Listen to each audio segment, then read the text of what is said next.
Hi, this is Lamar, and you're listening to Getting to Third Space with Lamar and Tom.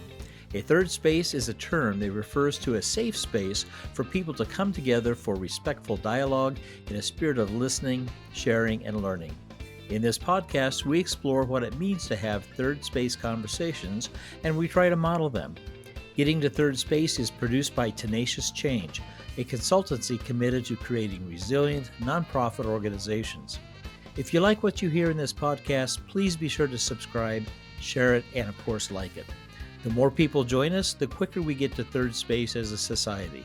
Now let's get to third space today.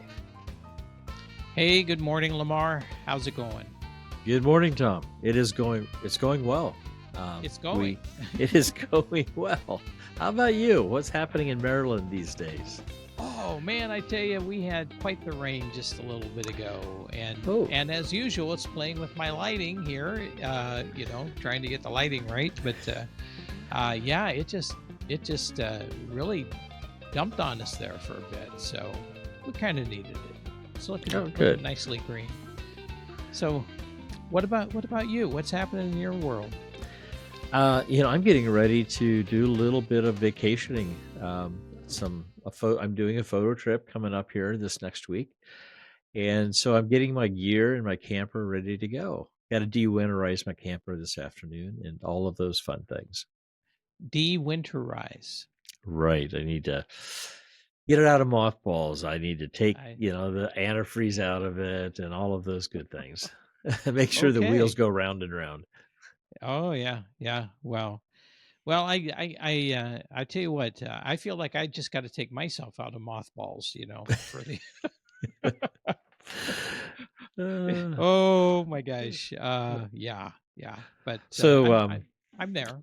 Well, good. I'm glad you're out of mothballs, and we'll move on with this podcast. So we're going to talk about some interesting things today. And what are we doing? We're doing table talk again today, right? We are doing table talk, and Good. maybe just as a quick reminder to folks. So this is an approach we're going to do every now and then on this podcast that's called Table Talk. And what it really harkens back to is probably my experience, Lamar's experience growing up on farms in Iowa, where the kitchen table was really kind of the center of activity for families.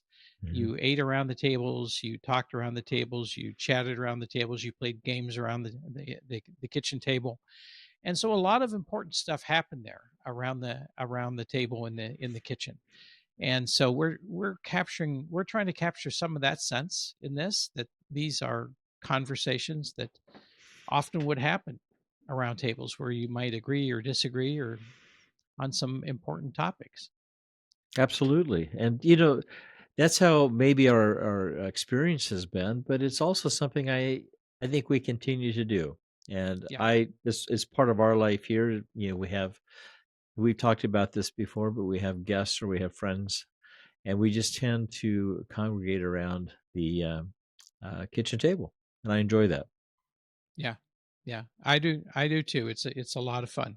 Hopefully, people will kind of tap into that sense too as we're doing this here today. And our plan with the table talk is to uh, put on the table some maybe hot point types of conversations that typically people have been involved with and that you hear about and you read about, and we'll kind of muse our way through it.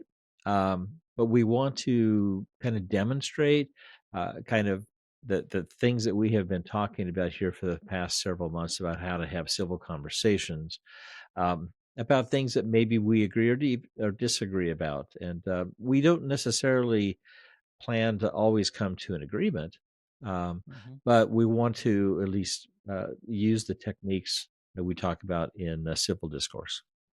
Right. And we kicked this off in our last podcast with kind of a strange topic of do we really need self-driving cars? but we wanted to ease into this, and Lamar, I think you've got a little bit hotter topic today. Yes, today we're going to talk about regulations for gun ownership and use of guns, and that certainly is a hot topic, both politically, civilly, in families.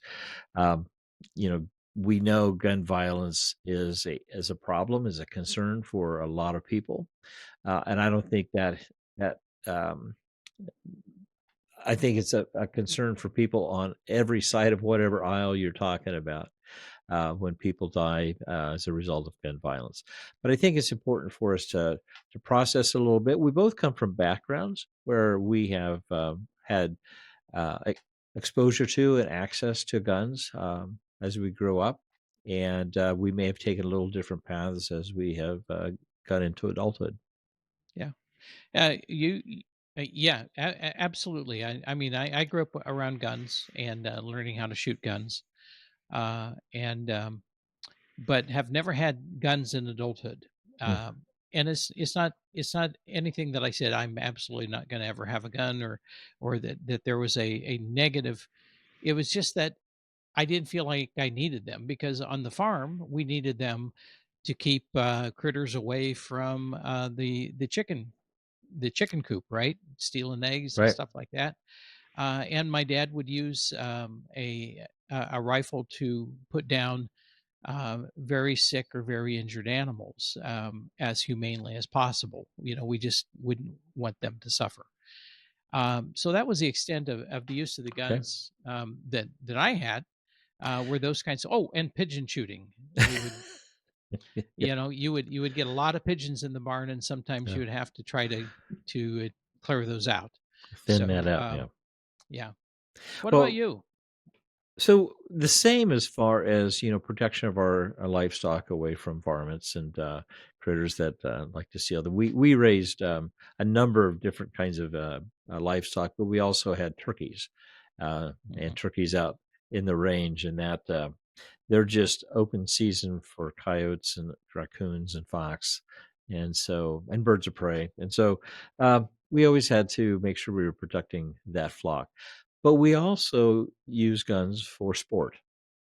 Mm. Um, so we did hunting. I remember well, my uncle's coming over on Thanksgiving for a pheasant hunt out in our fields. And, you know, uh, I grew up, hunting as, for my father, for example, he loved rabbit. And so that was something that I could bring to dad on occasion. And I continued throughout my adulthood in sport, uh, Mm. sports shooting. I I also been involved in target shooting and that kind of thing for sport. So, I've continued my connection with firearms in that realm.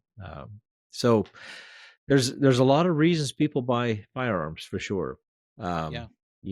Like just like we've talked about for sport, but probably the most common reason, at least as I was doing some reading, that people give for purchasing a firearm these days is self-defense, and so that's a whole nother level of Yeah. use of guns. Yeah. Yeah. That's interesting that you introduced the self-defense thing, because I think that's where I have really had to think a lot about that. Is would I ever want to have a gun for self-defense? And up until this point in my life, the answer has been no. Largely because I've kind of held the position that I'm probably more likely to have the gun taken away from me and used against me than, than Yeah, to be successful in defending myself. And as I get older, that concern doesn't change much, because I don't have the same physical strength and everything that I did, when I was in my 20s and 30s. So, but it's interesting that you mentioned that. Um, we actually also kind of broke this, put the topic into two questions to make it a little bit easier to kind of digest a little bit.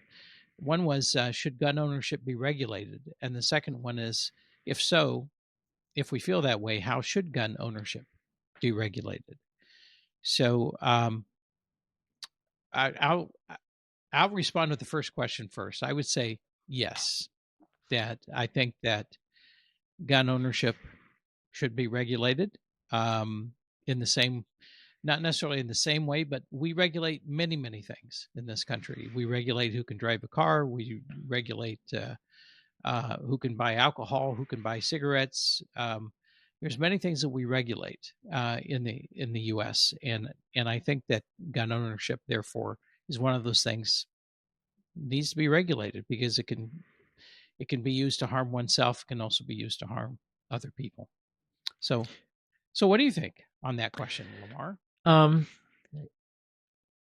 you know, I think I can say a qualified yes. I do agree with regulation. However, it is a complicated um, it's a complicated thing because there's such a range of uses for a firearm. At what point do you regulate what? And so I think that you and I are not going to solve that question necessarily, but I think to just be aware that the 22 that my dad gave me when I was 12, the 22 caliber rifle that my dad gave me when I was 12 years old to go rabbit hunting, um, should that be regulated compared to a 15 shot semi-automatic pistol? I think those are different questions, Mm, and and and so and there's a variety of questions in between those two extremes, right? yeah, So I think generally, yes, and there is regulation involved in purchasing and owning a handgun, for example, or certain kinds of rifles. And I'll be honest with you, I'm not an expert in all of that, but but there is very little regulation in you know, having a shotgun that you're going to use to go pheasant hunting. Depends how you buy it, where you buy it from, or if it's handed down from the family, for example. yeah, So yeah, it's a very complicated kind of an answer, but in general, I think that um, gun laws are good. But let's talk a little bit about regulation. yeah, yeah. So That so so what that does takes us into that regulation second mean? question. Yeah, Yeah, what does regulation mean? yeah. Well, I don't have an answer to that question, but Yeah. I know. but Yeah. I do think that when I think about this idea of how should gun ownership be regulated, um, and I think there's three considerations. One is the type of weapon, the Mhm. type of gun, the age of the person using or owning the gun. I think becomes a factor as well, and then the fitness that an individual has to use the gun.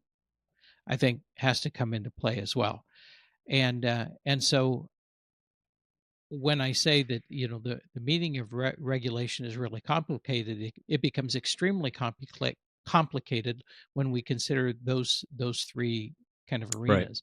And there's kind of a fourth, I think, maybe, but that may be tied into that fitness to use a gun, and which is the red flag laws as well. Right. So Right. yeah, Maybe let's start with the red flag laws a little bit. Could we do that? Which sure. basically, for explanation, it's about um, those who may not be fit to own or possess a firearm because of either uh, uh, a mental health issue, uh, a a legal issue, for example, having a felony on your Hmm. record, um, or being in a particular state. This ties into mental health, but being in a particular state where you're agitated or become are aggressive, or there's a conflictual nature where maybe threats have been made, etc. Yeah, So there are about 20, 23, 24 states that have red flag laws. So about half, not quite half of the states have laws on the books. Um, in your kind of understanding, uh, well, no, let me talk about kind of my understanding of that. The understanding that that I think about is it behooves people who have concerns to report to law enforcement. They're concerned that someone has access to a weapon and could be dangerous. hmm, Um, Making that kind of a claim is extremely difficult, and kind of who is the likely person or persons to make such a claim. yeah, You know, in if I have someone that I know who has made threats, for example, to somebody, and I know that they just went out and purchased a gun, my my red flag goes up pretty quickly. And should I make a report? I wouldn't feel bad about making a report Hmm. necessarily, Hmm. but should I know someone who's depressed over the years and has had maybe suicidal kinds of thoughts on occasion, but I also know that they have family guns in the house, should I make a report? That gets a little different. So I think that it's a complicated for the person or persons who we expect to make reports to law Hmm. enforcement. It gets complicated. Um, Yeah. who makes the reports and when? I to maybe I'm not as familiar with this case perhaps as you are, but I think that to illustrate the complexity of that, and you can tell me if this is completely wrong, is that just within the last few weeks, a young man and his family in Michigan, the mother and father were actually sentenced to jail terms because Right. they helped him access a gun, and they didn't heed the warnings that were given to them by the school, and he ended up shooting and killing several of his fellow students at a school in Michigan. Do I remember correctly that there is some question about the actions of this the mandatory reporters within the school about this young man and his access to guns? Or am I confusing cases here? No, no. There, in fact, there were some lawsuits I think initially filed, but later dropped in that case. Um, as I read up on it, and what the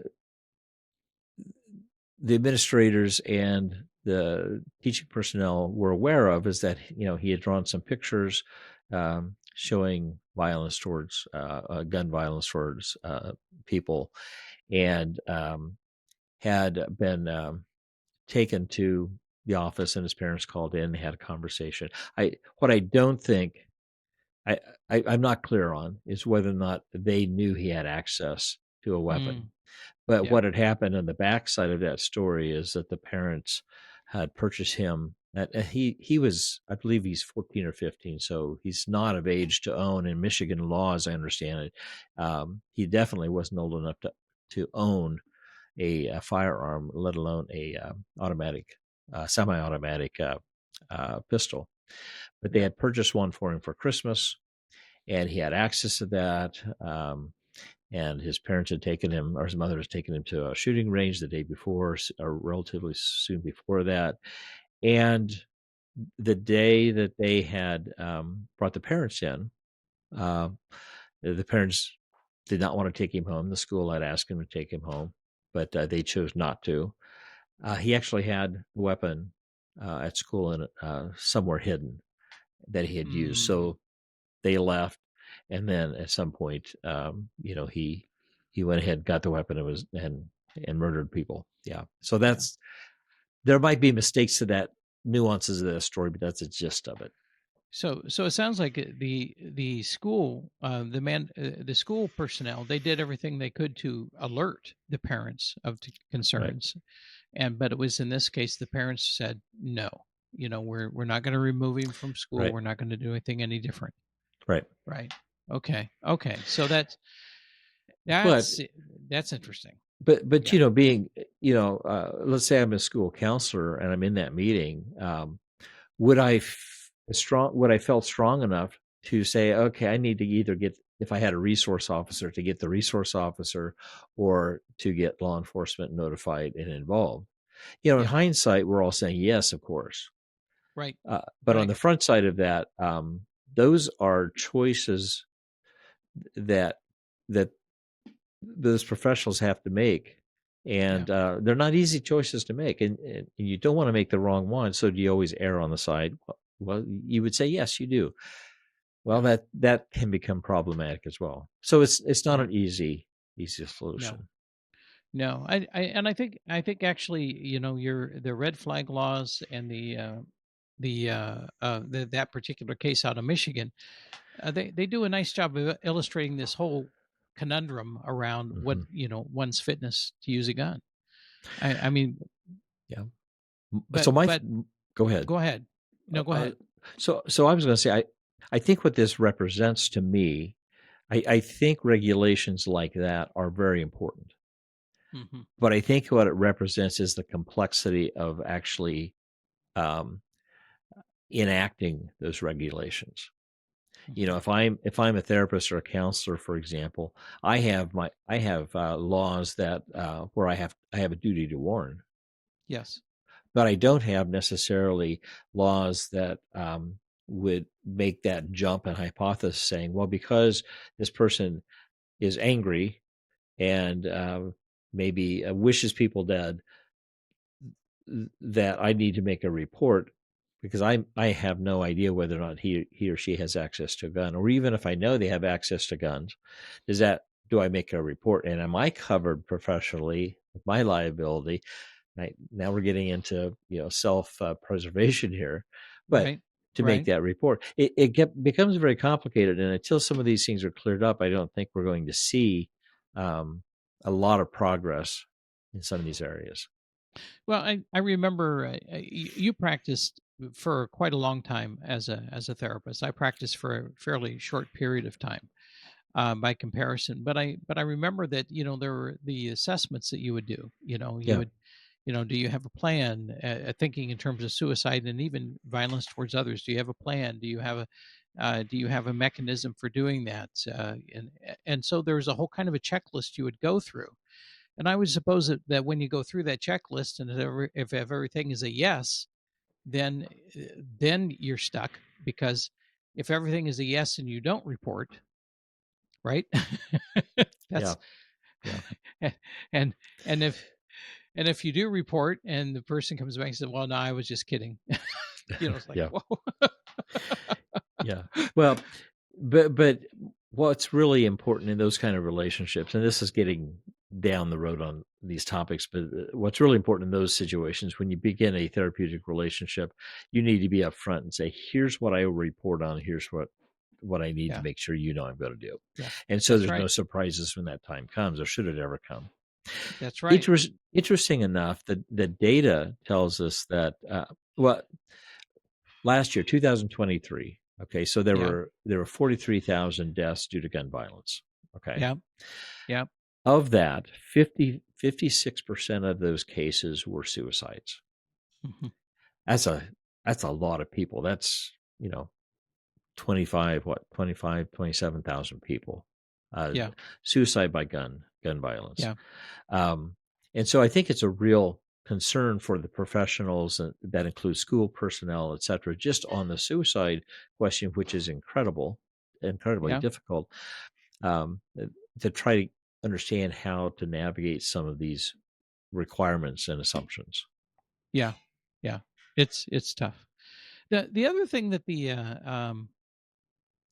that the case in Michigan actually raises for us, though, kind of takes it into those two other areas of the type Yeah. of weapon and the age of the person using or owning the gun, which is other considerations. So, Lamar, I think Americans have romanticized Oh yeah. view of guns, that when we talk about people owning guns, somehow our mind goes back to those great cowboy westerns we saw with the good guy riding into town, and he knows how to use his gun wisely, and he protects the townspeople, and and but that's not the only type of gun that's out there today. I mean, there's a lot of different guns that Right. are available. Some of them have are, as you would call them, assault styled weapons. That Hmm. they're not just for protection, they're for really doing significant injury to others. uh and so, in my perfect world, I would probably feel a whole lot better if if it was a particular type of gun that was legal, Okay. as opposed to you know, almost I and you would know more about this than I would, but it appears to me that it's like anything goes, you know, as long as it's not currently being used by the military, it's okay to use. And I think that, yeah, and I think you're referring to this, that the assault type rifle styles Yeah, seem to be prevalent and are yeah, in the news a lot. As you know, why do right. we need these? And they are fashioned after military type of use. And you know, when you take a look at the mass shootings, for example, Mhm. you know, a rifle that has a high capacity number of rounds that can go through it certainly has been used in a number of those. Not Yeah. exclusively, though, but certainly has been a part of that story. Um, you know, so is regulation appropriate for managing a type of a weapon that um, can be seen to maximize, you know, the deaths of people in a large setting? Mass shootings obviously are defined by a number of fatalities. I think the FBI has it right now at 4. It was at 3 fatalities in one location or one area. Um, Mhm. and Mhm. you know, having a weapon that does that kind of damage is would be considered, you know, an assault. Um, and I think those styles, it seems to be preferred in a lot of times, but not exclusively. But you know, Yeah. remember the Las Vegas shooting a few years ago? Yes. Yes. You know, I think that person had a whole slew of weapons available to them. Um, I believe I read that. I could be wrong, but um, most of the time there's, you know, more than one weapon involved in these mass shootings. Usually, what's called a long gun or a rifle, Mhm. and a handgun Yeah. seems to be the case. And you know, we're going to talk about this in another podcast, but I was also involved in a workplace shooting where Mhm. there was an assault style rifle involved and a handgun Yeah. involved, and there were injuries by both means. What Yeah. bothers me, I mean, all of it bothers me, uh, but there are types of ammunition that goes in those guns that does uh, different kinds of damage. And I Yes. think this is where it gets really complicated, Tom, in my book, is if you're going to start regulating, which you know, whether or not we can have an assault style rifle available, understanding also that what that particular kind of weapon can do versus other kind of weapons, and is there a need to have that kind of weapon available? So regulation, and I think was it during was it you have to help me remember, was it during President Clinton's era where there was a ban on the assault style weapons? I can't remember for sure, but But at that one point, sounds about right. Yeah. But there at some point in the last 20 some years there has been. Yeah. right now, manufacturers, as I understand it, don't have a lot of regulations as to what they can produce. So it is it the way I would see that is then it's probably more driven by what we're looking to buy. Yeah. So They will produce what sells. they will produce what sells. Why is Yeah. it that seems to be such a hot gun? Yeah. You know, Yeah. A tool maker's not gonna make a tool that people aren't gonna buy, right? right? So, yeah, that makes some sense. So what's your thought about the that type of a weapon being available, that style of a weapon being available? I've even seen that style shooting what would be the entry level kind of a cartridge, the 22 that I talked about. My dad buying me. I mean, Yeah. it's a style of a weapon that seems to also be attractive. Well, I I would say that, it doesn't make me very comfortable to be in places or situations where I see people carrying those Mm. weapons. And, I tend to think of them as more military style, even at that. Um, and, And for that reason, I think I would prefer that they be in the hands of people that I know have been trained, and that know how uh, to use the weapon in appropriate ways. Um, of course, there's no way that we can know whether somebody's really fit to use the gun. Even if they're trained. Um, but there is a level of comfort that I have knowing that it's in hands that have been trained and authorized to really use it. Um, Years ago, I was doing some work in Honduras, and I was staying at a hotel in San Pedro Sula. And Honduras at that time was going through really quite a lot. It was a very difficult time. I mean, many times we had electricity only part of the time, and many many times at night I would be getting ready to go to bed and the power would go out, and then it became a challenge to find my bed and in Mhm. the shower and stuff. But but what I remember about that too was the presence of so many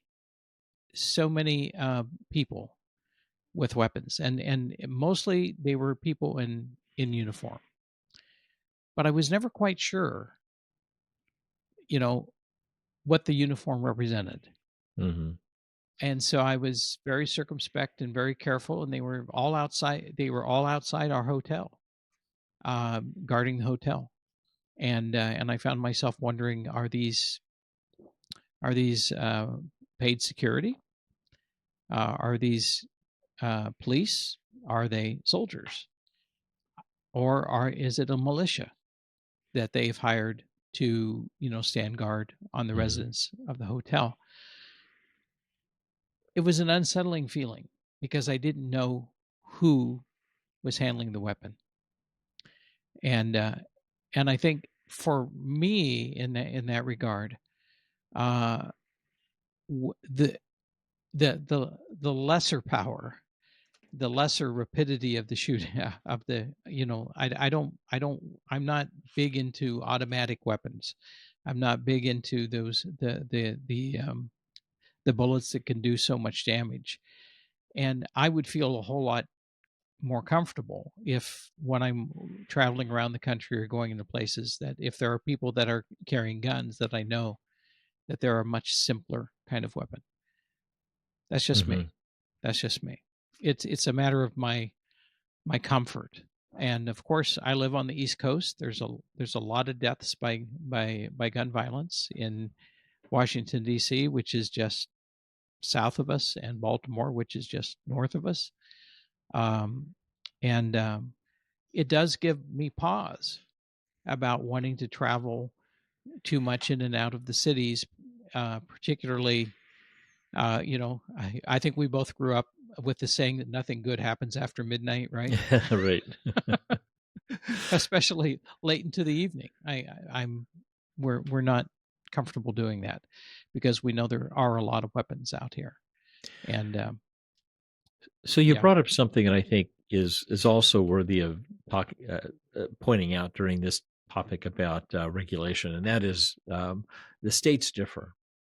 I mean, we're the United States, and obviously, when you hear an administration, no matter what administration it is, talking about regulation, you're looking beyond just state by state kind of management of that. yeah, Um, but it is confusing, and I do have, I've got concerns that when I go from um, Kansas to Colorado or to New Mexico or over to Illinois, um, that you know the rules change. There are some states where there are people walking around with weapons very visible, and it's legal. You strap to their side. Um, and there are other states where it's illegal to do that. You can't, but you can conceal. Um, whether you have a license or not. I mean, each state kind of has its own, um, set of regs right now. And then there's some states that have total shutdown of personal ownership of weapons in most settings, unless you actually have demonstrated a reason that you need one. So yeah, um, so it's a complicated issue, but I think it's worth administrations narrowing down because of the amount of violence that we have, and the variety of weapons in use for different kinds of things. I do believe that it's worth finding ways to what did the administration the current administration talks about common sense kind of Yeah, regulations, and I think that yeah, I can get behind that. Things like, do I need a 30 round magazine to go into a semi-automatic weapon? Why do I mhm, need that? Because it's fun. If I'm going on, the argument is, well, if I go hunting, I don't need 30 rounds. No, you better not. My dad gave me a single shot. If I couldn't get it on the that's first right. try, I often didn't have a second shot. Um, That's right. but so the theory behind the development of some of these accessories, and as well as some of the weapons themselves, isn't about that. It seems like it's about how much can I get, how much can I do, Yeah, how much, how many rounds can I shoot, etc. And I've seen, even more longer clips attachments than that. So I think that there is definitely room for regulation that makes sense. And with 400 million weapons, guns out in the public in the United States, it's going to take a lot, um, to put really restrictive yeah, gun regulations in place. But let's start maybe with what does make sense and what we can do that does decrease the homicide rate, does decrease the suicide rate, maybe that does decrease the children's safety issues. Um, I think all of that are valid reasons to look at good regulations. yeah. Well, I would be okay with that. I mean, the challenge, of course, is getting people with very diverse Yeah, viewpoints to yeah, agree. I I don't know if I told you about this, but a couple of years ago. Now, my wife loves to look at open houses, when real estate's on the market, and there was a house not far from where we live, actually in the same community that came up for sale. And we drove up to the house. We got out of the car and we headed to the door to go into the open house. And we were met at the door by one of the sons of the woman who had passed, and this was an estate sale. And he said, "We'd really like you to leave your bags in the car." And the only one carrying a bag at that moment was my wife, but it seemed like an odd request. We said, "Okay." So she went back to the car and she put her purse back in the car, and it was just a shoulder bag. We walk in the door and we're met by the man's sister, who is wearing an automatic pistol on her hip. Now, Maryland is an open carry state if you have a carry license. The woman was not from Maryland, which makes me think she didn't have an open carry permit for the state of Maryland. It was a highly uncomfortable situation. We're standing there thinking, why is this woman carrying an automatic pistol on her hip? And why is the current concern about my wife leaving her purse in the car? But they were doing that with everybody that came in. sure. And I can't even begin to tell you how weirdly uncomfortable that was. And so we did a quick, we stood in the doorway, looked at a couple things, said, okay, no, we don't say anything. Hey, thanks for letting us in. We left. We got out of there as quickly as we could. That felt weird. Yeah. And I don't know what category that goes into in terms of our conversation today, other I than know. this weird story that popped into my head about encountering somebody that was carrying a gun on their hip in Hmm. in what seemed to be a highly unusual circumstance. And and I've thought about that, and very glad that the woman no longer comes over here to visit her mother. So Yeah. And I think that example probably fits with the idea that there's regulations um, that sometimes transcend states and sometimes don't.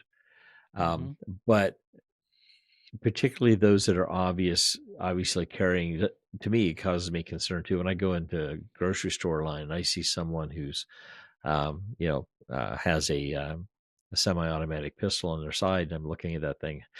Really? Okay. Why do I need to know that you have it? Um, Yeah. you certainly could conceal those kinds of things, most of them.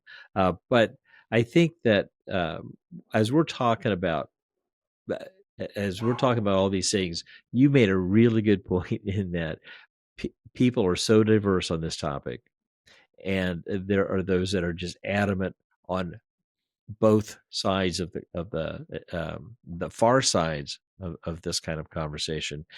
Those who are more in the moderate range saying, "Hey, what can we do to maybe make progress?" That's where we seem to be stuck, right? Yeah. And it might be an area where if we could get enough people to say we're going to do something, we're going to start making some more progress in this area, realizing that it's not going to totally solve all of the issues that we see. It's not going to take away all the guns that one side might want to say. It's not going to be the wild, wild west that another side might want to see. But we're going to try to do some things that make sense. So I Yeah. am in support. This, if we could wrap this up in this way, I am in support of regulation, but I think it's complicated, and I think that looking at what regulation is trying to focus on, decreasing homicide deaths by gun, decreasing suicide deaths by gun, I think are two very worthy causes. Yeah. Yeah. That's Yeah. my little Um, soapbox I have. So well, well, no, I think it's a fine soapbox, and yeah, I think common sense regulation makes a lot of sense. Um, I personally, I won't be buying a gun anytime soon, and um, I don't I don't imagine myself even going to a shooting range. Well, unless it's like at one of the carnivals, you know, okay. I try to win a prize All with right. an air rifle. But yeah. Well, so just to wrap this up, Yep. how are you feeling about this conversation today? Well, I think both of us, we're not necessarily at the same place, but we're not on far ends either. And so it makes No. it, I think, for an easier conversation for you and I to have. Yeah. Um, and we didn't put each other in uncomfortable situations. And I think maybe we could have if we really pushed that if we wanted to. Yeah. What, but I did like you identifying some of the things that I was talking about as making sense. And I tried to do that as well. So we found some Hmm. common ground. Yeah. Yeah. I think so. I think so. And eh, I think that one of the things I really enjoyed about this too was that I'm not familiar with guns because it's been many, many, many years since I ever held a gun, and to hear you talk about it from the perspective that you have as a gun owner that feels comfortable with that, and how you use it, I learned something along the way Hmm. that will inform. I will learn several things along the way that will inform future conversations for me with you or with other people that are gun owners, and I really appreciate that. Good. I think that one of the challenges that anyone has when they're trying to make a case against something is not knowing what they're really against. Yeah. You know, um, I think it's important to really get that education on the top, not just the topic, but the kind of the details of the, because that's what people will focus on, saying, well, she didn't really know when she held up that gun what she was talking about. Yeah, and so they get sidetracked on all the details, and the message gets lost. So I commend you for identifying that. And I think that for me, realizing that it's a very emotional thing. Hmm. I mean, when you guys walked into that house, Hmm. um, that's an emotional response that I think is important for us to realize that things impact us even though that's not necessarily the intent. Yeah, it almost felt like we're being disarmed before we went. Go put your But I bag kept away. thinking, how dangerous could the bag be? I mean, you got a gun for crying. You might have a bigger one. It was a really odd experience, and Yeah. but you're right. I mean, there was an immediate emotional reaction we had to it. I don't know if it was as much to the gun, because if I see somebody wearing a gun in a store or something like Yeah. that, the next thing I look for is a badge Yeah. or something that says to me that this is somebody authorized to carry the gun. Yeah. I might feel really different about it if I don't see a badge. Yeah. You know, Totally. we did see some guy come in, and we saw a gun under his coat, Uh, and oh, and in a restaurant, and it kind of like, okay, and then he turned around and we saw the badge, and we go, okay, the guy's a cop. Well, you assume that he was a cop. Again, going back to this conversation, uh, I'm glad we kind of took it the direction we did, and I'd be interested to hear some feedback from some folks and kind of what their thoughts are. Yeah. And our intent is not necessarily to get people to think only about the issue, but we want people to think about how we did the conversation. That's right. And how we kind of managed the information. We didn't do a lot of research on this. Both of you and I had done some, but we didn't do a lot of research. But hopefully we can hear from some folks. It was really about our perspectives on this. And very good. Well, Lamar, good luck with your unmothballing, your demothballing. De-winterizing. Yes, thank you. De-winterizing your vehicle, and safe travels. So thank you. And we're excited to see you and your wife here in just a couple of weeks. That's right. We'll make it there. Yeah. All right. Okay. Take care. All right. Take care. Tom here. Thank you for listening to Getting to Third Space with Lamar and Tom. Remember to click on subscribe to get notices about new episodes, and be sure to like and share the podcast as well. Opinions and ideas expressed in this podcast are solely those of Lamar Roth and Tom Klaus, and we'd like to hear your opinions and ideas too. You can leave us a voice message on Spotify, or you can email us at the addresses found in the show notes. Also, in the show notes, you can find links to some of the things we talked about today, so you can check them out yourself. Until next time, keep moving forward toward third space.